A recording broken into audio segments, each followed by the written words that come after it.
I want to share the next phase of our humanitarian operations. We have worked together with countries and international organizations from around the world to develop new and improved measures to increase the flow of aid to Gazan civilians by land, sea, and air. Over the last 6 months, since the October 7th massacre, the IDF has been fighting the Hamas terrorist organization in Gaza, while Hamas continues to hold 133 hostages and use Gazans as human shields. Israel continues to facilitate the entry of humanitarian aid into Gaza and find new ways to increase this effort. We are constructing the northern crossing, a new land crossing from Israel into northern Gaza, to enable more aid to flow directly to civilians in the areas that have been challenging for the trucks to access. These new measures enable us to bring more aid and trucks destined for Gaza from overseas, including the via land crossing with Jordan, where we expect 58 trucks a day to pass through. Following the cabinet's decision, we have worked with international partners to bring in more aid from the sea via the port of Ashdod, after which it will be transported down to the crossings into Gaza.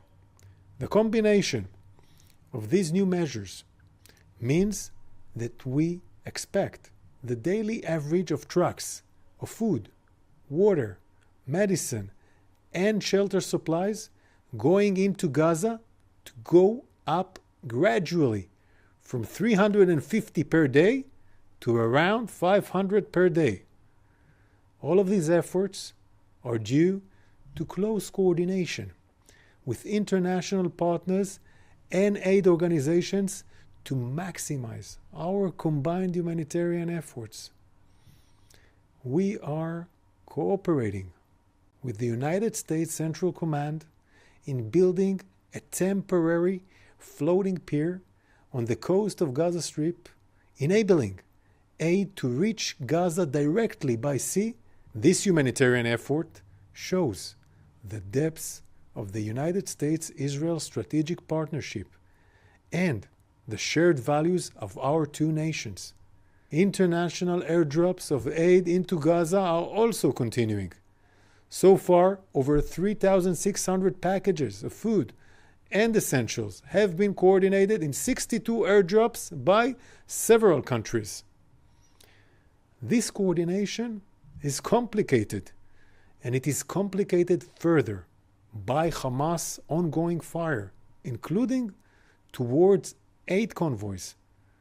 We are working together with international organizations to solve the challenges of the distribution of aid inside Gaza. And we are implementing the lesson learned from the tragic incident with the WCK organization in order to maximize protection of aid workers and improve real-time cooperation of our humanitarian operations with international organizations. We've also reiterated our operational procedures regarding humanitarian aid convoys and workers with all our forces. As we have said, since day one, Israel is at war with Hamas, not the people of Gaza.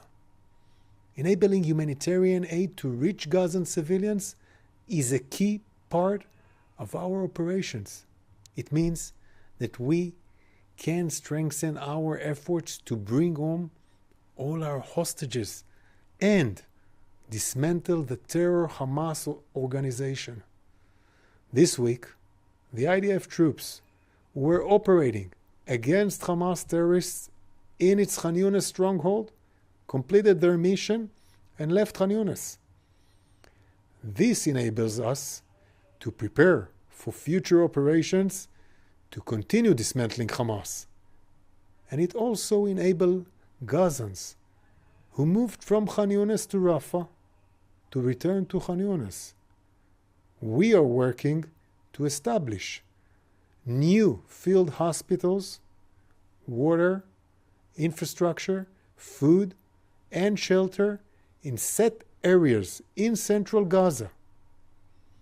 The IDF will continue to do everything we can to bring back home our hostages and defeat Hamas, and also to make sure we continue to get as much humanitarian aid as possible into Gaza for the people of Gaza.